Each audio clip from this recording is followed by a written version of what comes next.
Salamlar, vaxtınız xeyir olsun. Biz buraxılış sınav imtahanlarının izahlarına baxacağıq. Bu buraxılış sınav imtahanları Elbrus müəllimin metodikası ilə yazdığımız öyrənmək istəyənlər üçün riyaziyyat kitabının axırıncı bölməsində verilmiş 25 sınav imtahanıdır. Bugün ilk izahı 25-ci sınaqla başlayacağıq. Sınavın sualları DİMİN 2024-cü ildə təşkil etdiyi 9-cu sinif imtahan suallarının analoqlarından ibarət. Birinci sualda deyir ki, paralelogramın təpə nöqtələrinin koordinatları verilibdir. Simmetrik olduğu nöqtənin koordinatlar cəmini tap. Paralelogramın diagonalları kəsişmə nöqtəsində yarıya bölünür. Diagonalların kəsişmə nöqtəsində yarıya bölündüyünü bilirik. Ona görə o nöqtəsi AC və BD parçasının orta nöqtəsidir. Deməli, o nöqtəsi A və C-nin cəminin yarısıdır. Həm də B ilə D-nin cəminin yarısıdır. Deməli, mən burada D-nin koordinatlarını tapmaq üçün A və C-ni toplayacağım. -4 üstəgəl 2 ilə 2 üstəgəl -3. Bu A və C-nin koordinatlar cəmidir. B və D-nin koordinatlarında D-nin koordinatını x, y düşünsəm əgər, 2 üstəgəl x ilə -1 üstəgəl y olacaq. Deməli, x üstəgəl 2 -2-dir, x -4-dür. Y çıx 1 -1-dir deyə y 0. İndi D-nin koordinatını -4, 0 tapdıq. C-nin koordinatını da verilibdir bizdə 2 -3. İndi sual olunur ki, D'nin C'ye nəzərən simmetrik olduğu nöqtəni tap. Şagirdlər, mən indi burada D nöqtəsini -4, 0 qeyd etdim. Bu nöqtənin C nöqtəsi 2 -3-ə nəzərən simmetrik olduğu nöqtə, məsələn, burada M-dirsə əgər, o zaman M və -4-ün cəminin yarısı 2-dir, yəni M-ə 8 düşür. N ilə -3-ün cəminin N ilə 0-ın cəminin yarısı -3-dür. N üstəgəl 0 -6, 8 və -6-nın cəmi 2 edəcək. 3-ə böldükdə qalığı 2, 4-ə böldükdə qalığı 3, 5-ə böldükdə qalığı 4 alınan ən kiçik ədədin rəqəmlər cəmini tap. Ədədi 3-ə böləndə qalıqda 2 alınırsa, deməli mən ədədi 3n üstəgəl 2 yaza bilər. Həmin ədədi 4-ə böldükdə qalıqda 3 alınırsa, bura m yazsam, ədəd 4m üstəgəl 3 olacaq.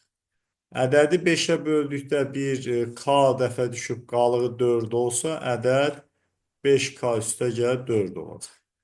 Ədədin üzərinə 1-i əlavə etsən, 3n üstəgəl 3, 4m üstəgəl 4, 5k üstəgəl 5 şəklində olacaq. Yəni A üstəgəl 1 həm 3-ə, həm 4-ə, həm də 5-ə bölünür. Deməli, buradakı A üstəgəl 1 ədədi həm 4-ə, həm 5-ə, həm də 3-ə bölündü. Onda A üstəgəl 1 ədədi 3, 4, 5-in əkobu olacaq. Burada 3, 4, 5-in əkobu 60-dır. 1 çıxanda 59 qalır. Həmin ədədin də rəqəmlər cəmi 14-dür. 2 qat bərabərsizliyin həlli üçün hər tərəfə 1 əlavə etsək, buradan -2 kiçikdir A böyük deyil 18. 2-yə bölsək, -1 kiçik A böyük deyil 9-dan. Burada tam ədədlərin sayısı 0-dan 9-a qədər bütün rəqəmlərdir. C variantı olur cavab. Dördüncü sualda deyir ki, 2 kiloqram alma, 2A yazıram. 5 kiloqram nar, 19 manat edibdir. 4 kiloqram alma, 3 kiloqram nar 17 manat edibdir. Mən bunları tərəf-tərəfə çıxsam, -2 alma üstəgəl 2 nar bərabərdir 2-yə. 2-yə bölsəm, nar çıx alma 1 eləyir. Bu nə deməkdir? Nar almadan 1 manat bahadır. Keçək 5-ci suala. Torbada 5 yaşıl, 3 qırmızı rəngli şar var. Təsadüfən 2 şar seçilir, ikisinin də yaşıl olması ehtimalı. Burada şagirdlər, Bizdə 8 cəmi yaşıl və qırmızı kürə var. Yaşılın çıxma ehtimalı 8-də 5-dir. Bir yaşılı çıxardandan sonra 4 yaşıl qaldısa, ikincidə yaşılın çıxma ehtimalı 7-də 4-dür. Bunlar ixtisar getdi, 14-də 5 alındı. Biz bu sualı belə də yaza bilərdik. Mümkün hallar sayı kombinezon 8-dən 2, əlverişli hallar sayı kombinezon 5-dən 2. Bu bizə 28, əlverişli hallar 10 verir. 6-cı sualda hesabı kökün xassələrinə əsasən burada 7 vurulsun. Eyni dərəcəli olduğu üçün bir kökün altda vura bilərəm. 6 üstə gəl 4 kök 2, 6 çıx 4 kök 2. Bizə nə verəcək? 6 kvadrat çıx 4 kök 2 kvadrat. 36 çıx 32 4. Oradan da 2 çıxır deyə 7 vur 2 14 edəcək. 7-ci sualda rasional üstü qüvvətin xassələrinə əsasən biz burada mənfi b üstü mənfi 1/5 vur. B üstü 6 vur. B üstü mənfi 0/5 yazsam. Əsaslar eynidir deyə qüvvətləri toplanacaq. Çıx 0/5 üstə gəl 6. Mənfi b üstü 4 edəcək. Mənfi 4 kök 2, mənfi çöldə qalsa 4-ü kök altına keçirsək 32-dir. 2 kök 3 isə kök altda 4 vur 3 12-dir. Bu aradakı tam ədədləri istəyiriksə, mənfi kök 32 mənfi 6 ilə mənfi 5 arasındadır. Deməli, burada mənfi 4, mənfi 3, mənfi 2, mənfi 1, 0. Kök 12 3 ilə 4-ün arasındadır deyə. Burada da 1 və 2. Deməli, 3 dənə müsbət, 5 dənə mənfi, 1 dənə də 0. 9 dənə tam ədəd var həmin intervalda. 9-cu sualda 5-i ortaq saxlasaq, x üstü 4 çıx 4 alınacaq. X üstü 4 x kvadratın kvadratıdır deyə x kvadrat çıx 2, x kvadrat üstə gəl 2 yaza bilərik. Doğru cavab Y variantı. İfadəni sadələşdirmək üçün a üstü mənfi 1, 1 böl a deməkdir. A üstü mənfi 2, 1 böl a kvadratdır. Vurulsun 3a kubu böl a çıx 1 yazdım. Ortaq məxrəci gətirəndə a kvadratda bunu a-ya vuracam, a çıx 1. Vurulsun 3a kubu böl a çıx 1. Burada a çıx 1-lər ixtisar olunur, a kvadrat da a kubla ixtisar olunur. Cavab qalır 3a. Verilmiş ədəd 12-yə bölünür deyirsə, ədədin 12-yə bölünməsi üçün həmin ədəd 3-ə və 4-ə bölünməlidir. 4-ə bölünməsi üçün son 2 rəqəmindən ibarət ədəd 4-ə bölünməlidir. Burada ədəd olur 72, 76. Biz cəmin böyük qiymətini istəyirik deyə buradan C böyüyün altını götürəcəyik. 19, B3, 7, 6 yazdıq. İndi 12-yə bölünməsi üçün 3-ə bölünməsi qaldı. 3-ə bölünməsi üçün burada rəqəmlər cəmi 20 üstə gəl, 10 üstə gəl. Səhv elədim mən. 10, 1 ilə 9, 3 ilə 7 də 10, 6 və B. 26 üstə gəl, B alırıq. Bunun 3-ə bölünməsi üçün 1, 4, 7-dir. Biz böyük olan 6 və 7-ni götürəcəyik. Cavab 13-dür. Əsaslanaraq y-i x ilə ifadə etməyimizi istəyir. Buradakı bu 4 dənə bucaq açıq bucaq təşkil etdiyi üçün 2 alfa 2 beta cəminə 180 deyə bilərik. 2-yə bölsək alfa üstə gəl beta 90 dərəcə. Deməli, bura 90 dərəcə düşür. 3x-dirsə qonşusu 180 çıx 3x-dir. Bu y-dirsə qarşı bucağı da y-dir. İndi burada işarələdiyim düz bucaqlı üç bucağa baxsaz əgər 180 çıx 3x üstə gəl y iti bucaqların cəmi 90 etməlidir. Çünki burada bir 90 var. Buradan alırıq ki 3x çıx y 90-dır. Deməli y 3x çıx 90 dərəcəyə bərabərdir. Cavab var. Kvadrat tənliyin nə vaxt bir kökü olurdu şagirdlər? Köklərin bərabərliyi diskriminant 0 olduqda doğrudur. Burada diskriminant bərabərdir 16 çıx 4 vur 1 vur n çıx 1 0. Deməli n çıx 1 4-ə bərabər, n-i tapırıq ki 5-dir. Çoxluqlar mövzusunda ştrixlənmiş hissəni tapmaq o deməkdir ki, A və B-nin ortaq elementləri tapılır. Bu isə A ilə B-nin kəsişməsi deməkdir.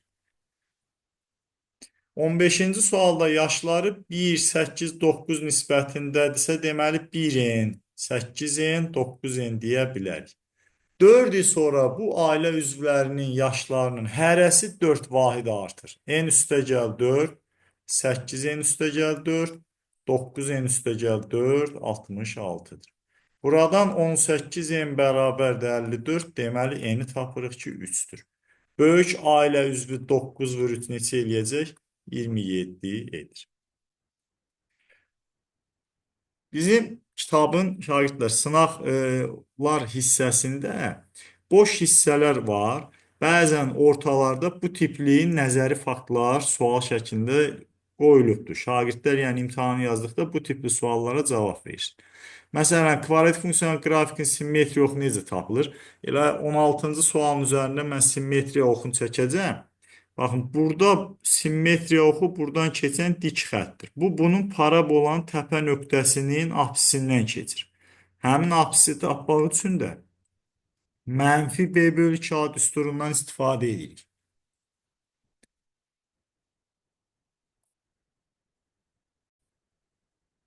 Parabola sualında isə bizə parabolanın 0, 0-dan və 4-dən keçdiyini deyib. Məsələn, burada simmetriya oxu 0 və 4-ün ortasından keçən x bərabər 2 xəttidir.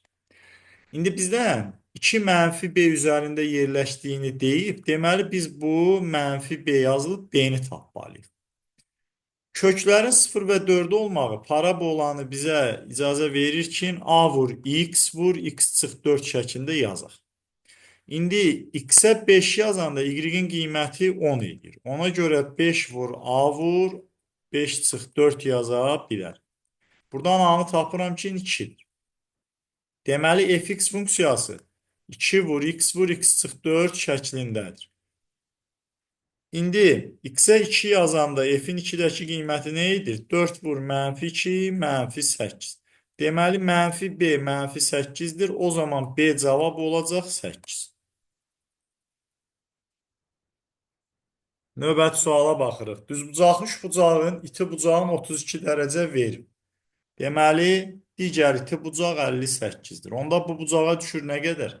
32 dərəcə.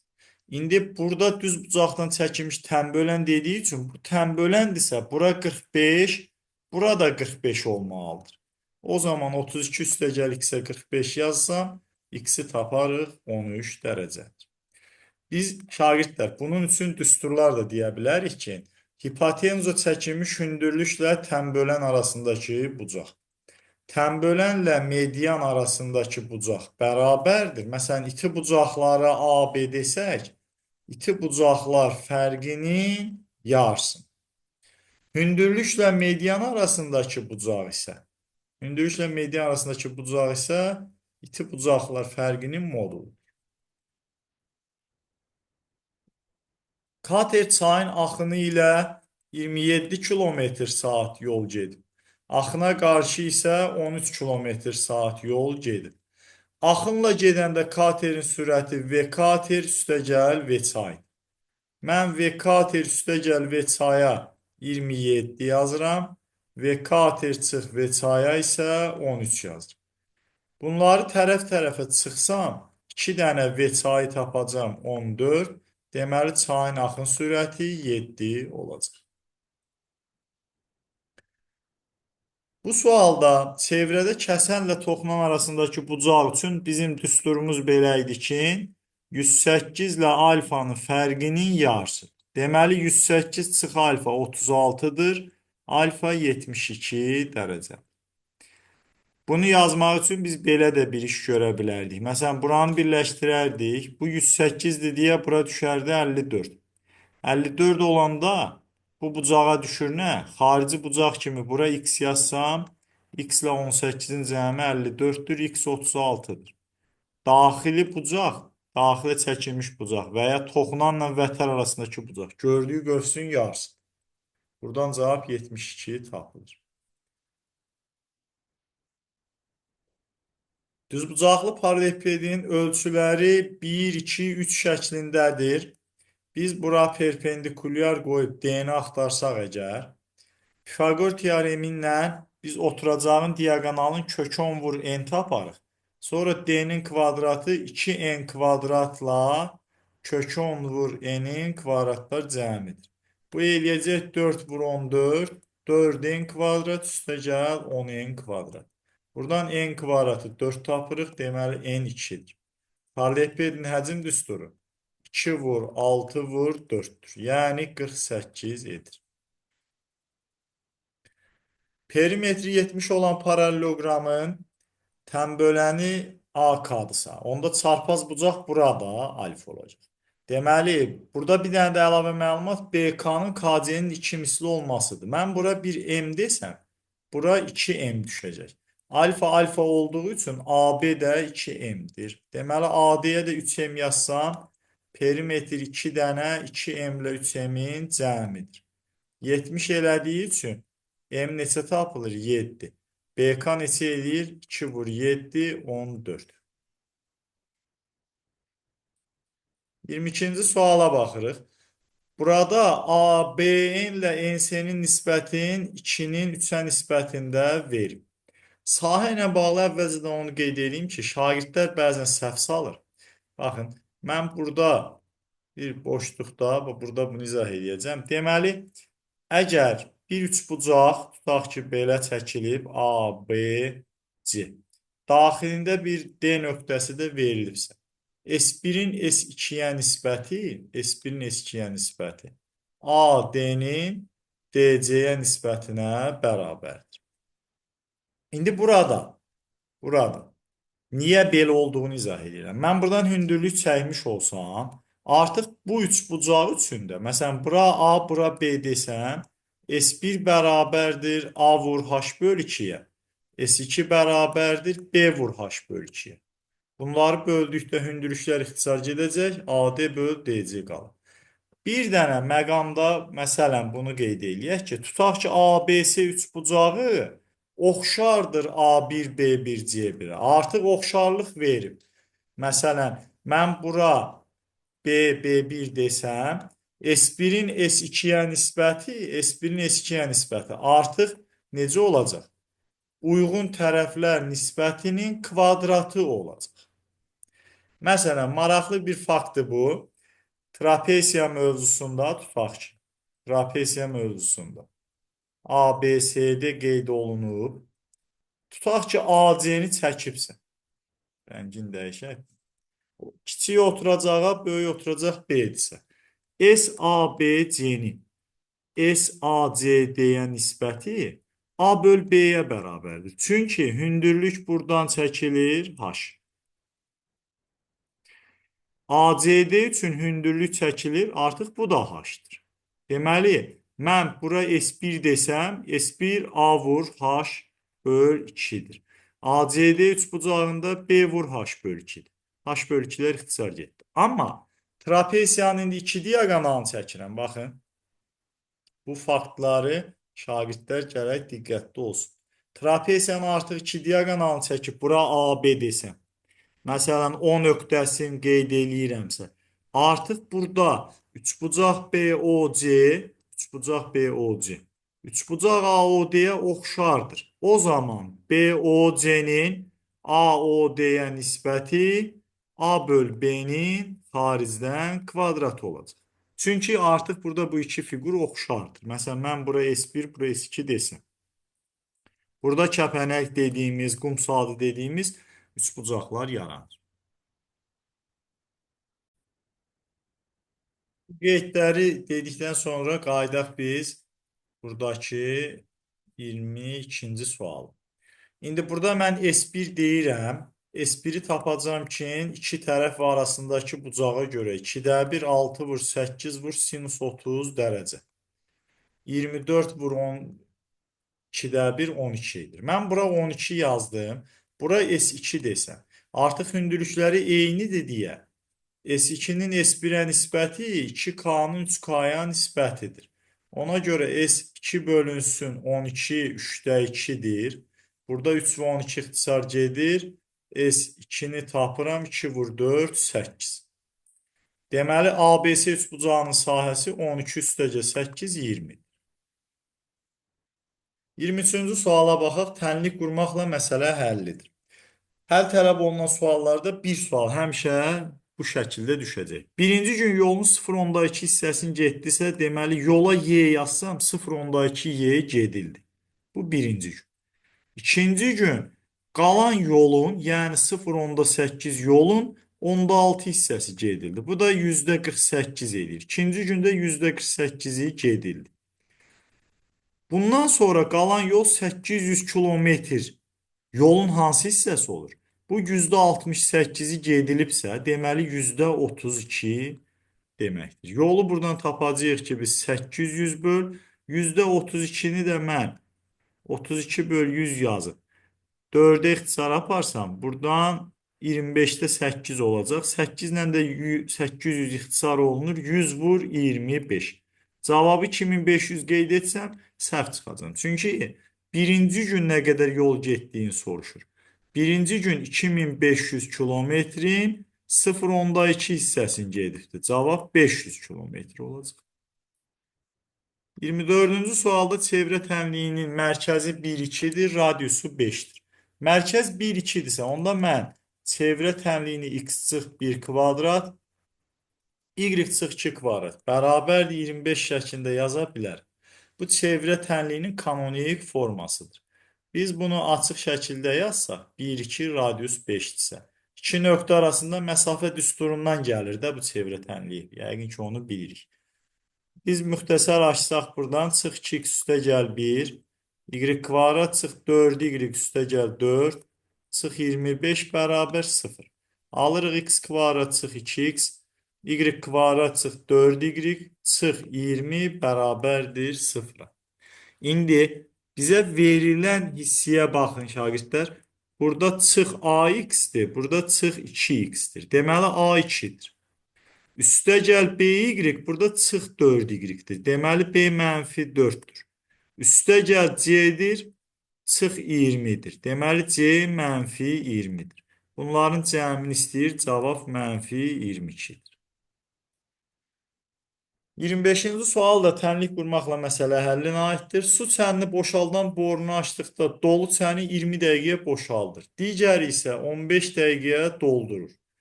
Baxın, burada indi birinci boru 20 dəqiqəyə hovuzu boşaldır.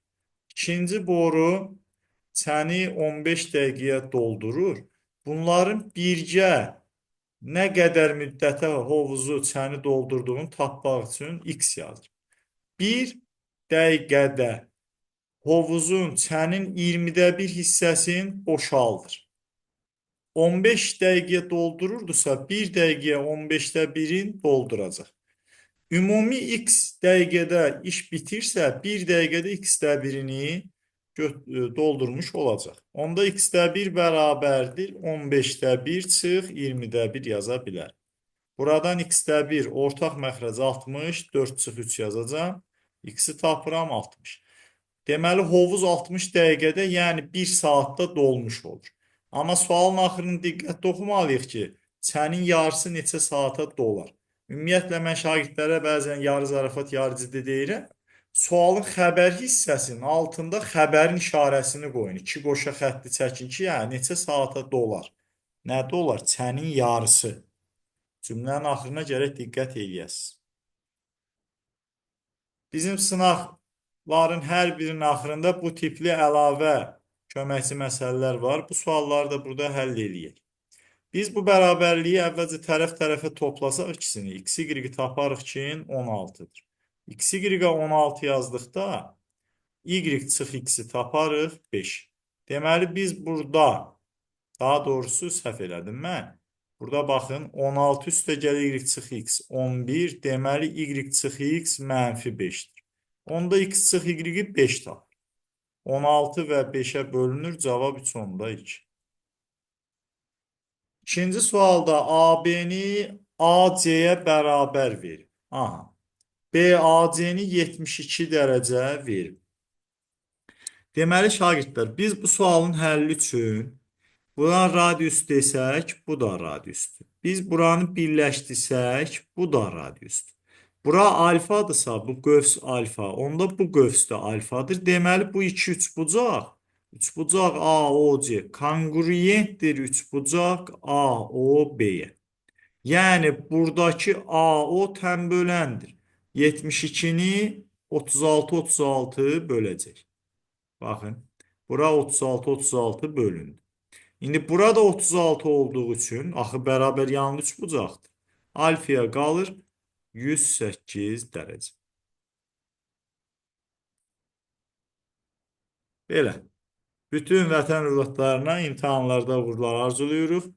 Növbəti sınav imtahanlarının izahlarında görüşərik. Sağ olun.